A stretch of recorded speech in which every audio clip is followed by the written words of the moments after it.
Hey everyone. Well, I just watched the movie Chronicle. I mean, it was a couple days ago, but I didn't really get around to having a review. So here's my review. The movie, if you're not familiar, is a movie about high school students if they had superpowers. So there's three gentlemen who come across having superpowers, and these powers kind of go along Jean Grey. She can fly, well they can fly, these three boys they can fly, and they have telekinetic powers, but they don't have telepathy, thank goodness for that, because that'd be just really confusing. But nonetheless, this movie is pretty clever with its use of camera angles to make it realistic, to feel like a Blair Witch Project where these camera angles and the use of the camera is realistic. It's not another party filming the people, so it doesn't feel like a movie, it feels like a documentary instead. So in that way, they did a really good job. I mean, it was a pretty reasonable what-if scenario. If high school students did have these superpowers, how would they act? I mean, honestly, it was fairly reasonable these people would act in this way.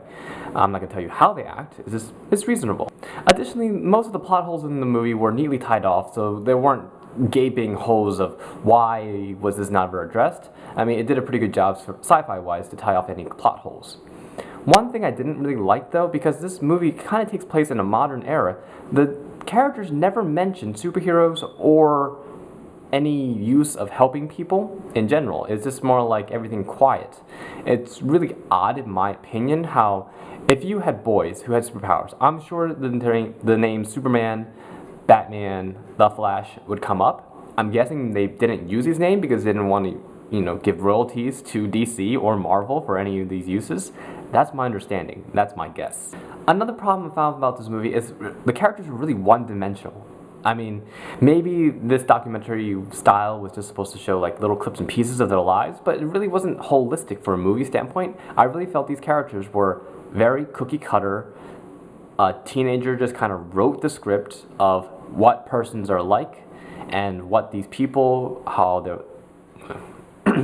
I mean, it really felt like a teenager kind of just wrote these character developments and these character building scenes where these people just weren't experiencing life in their fullest. They were just really like, I hate the world, and they kind of just left it at that. I mean, people don't act that way. They really don't. But overall, I think this is a high school movie. You probably would enjoy it if you're around that age, if you just like spending money for absurd reasons.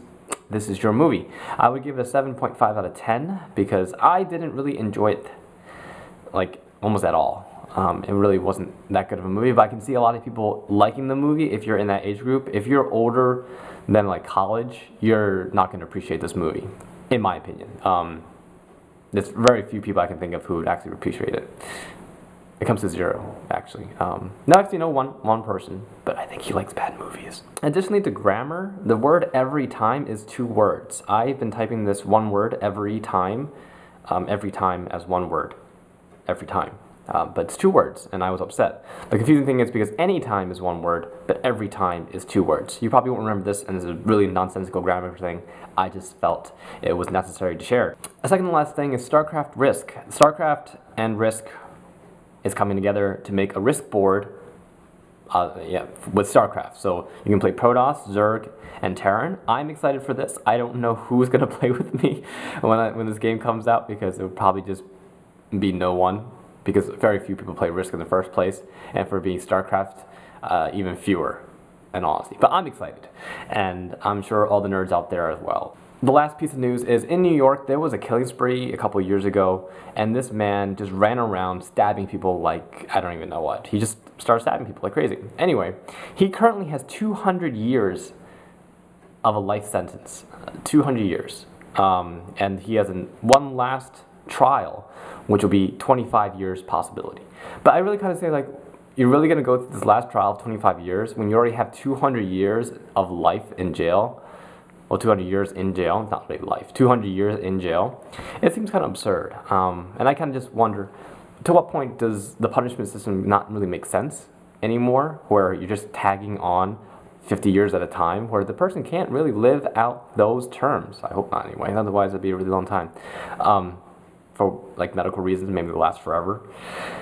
But yeah, this person's living out a 200-year sentence, and I really don't know what the point of that is. I feel like some of these should be, I don't know, in place that makes more sense. But then again, there are people who have 20-year sentences reduced down to 6, and then some people with 6-year sentences reduced down to 6 months. I'm not going to give any annotations of what those are, but you've heard of them, you've seen them. It's insane. In any case, those are my 4 cents, because of 4 things, 4 cents. You have a good day, and I'll catch you later. Give me a countdown. I will, I promise. Ah! I'm gonna get the gum. Pull it right out of his mouth. Wait, why are you running? What is this guy's problem? Whoa, whoa, whoa! Why did you do that? We're too strong now. We need rules. No using it in public. No using it on living things. You can't use it when you're angry. If you did that, you know what we'd have to do. You'd have to what? Chronicle. Open Super Bowl weekend. Rated PG-13.